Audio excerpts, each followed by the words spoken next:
တော့ဆရာမိကုန်းလေးဆက်သွားလိုက်မယ်နော်ဟုတ်ကဲ့ပါဆရာအဲ့တော့နောက်ထပ်ပေါ့နော်ခေါင်းစဉ်တစ်ခုကတော့ဒီ ultra sound ပေါ့နော် ultra sound ကတတိသားကိုထိခိုက်စေလားဆိုမေမေတွေရဲ့စိုးရိမ်မှုနဲ့ပတ်သက်တဲ့ခေါင်းစဉ်လေးတွေမှာဆိုရင်တချို့မေမေတွေကြတော့လေဒီ ultra sound ကိုဆရာရဲ့ဘယ်နှခါလောက်ဘယ်နှကြိမ်လောက်ပေါ့နော်ရိုက်တင်တယ်လေပြီးတော့သူတို့ရဲ့အကျိုးကျေးဇူးလေးတွေလည်းသူတို့သိကျင်ကြရလေးရှိပါတယ်ဆရာဟုတ် ultra sound တော့သူက X-ray နဲ့မတူဘူးပေါ့နော် X-ray နဲ့မတူသူက wave form ဟို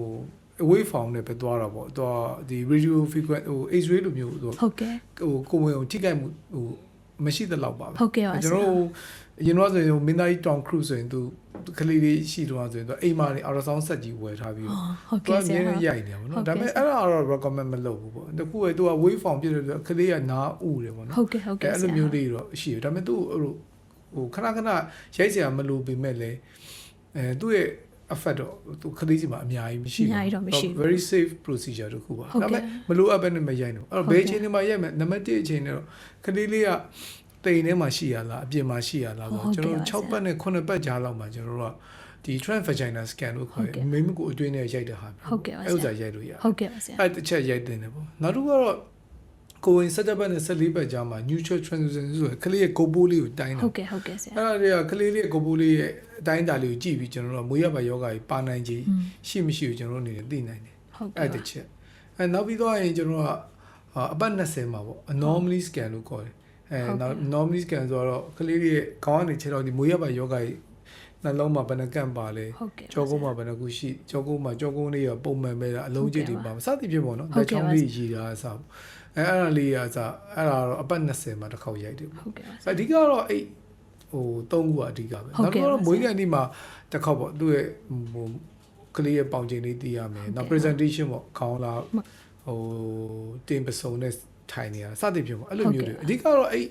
ဟို3ခု3မို့4ခုလောက်ကတော့အဓိကတော့ရိုက်ဟုတ်ကဲ့ပါဆရာဟုတ်အခုလိုပြည့်စုံလေးဖြည့်ချပေးရတဲ့ကျေးဇူးတင်ပါတယ်ဆရာဟုတ်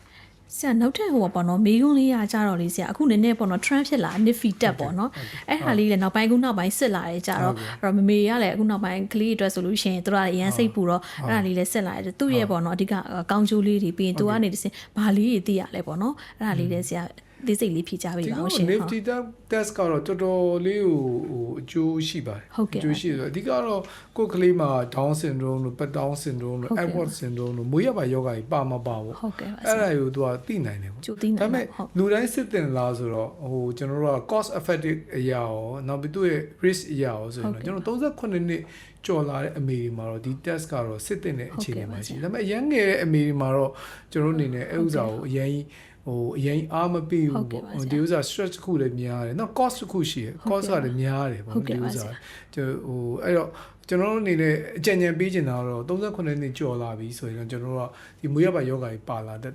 ပါလာတဲ့အခြေအနေကြောင့်ကျွန်တော်တို့ကစစ်တင်တယ်လို့ကျွန်တော်တို့ကယူဆတယ်ပေါ့သူ့ရဲ့ကောင်းကျိုးကတော့ဒီကလေးမှာဒီခုနပြောရင်မွေးရပါယောဂါကြီးပါမပါဘူးအဓိကသိနိုင်တာပေါ့မပါခဲ့ဘူးဆိုတော့ကိုယ်အနေနဲ့စိတ်ကြိုအေးရတာပေါ့ဟုတ်ကဲ့ကံကြောင်းမလားလို့ပါခဲ့ရင်ကိုယ်အနေနဲ့ကျွမ်းကျင်တဲ့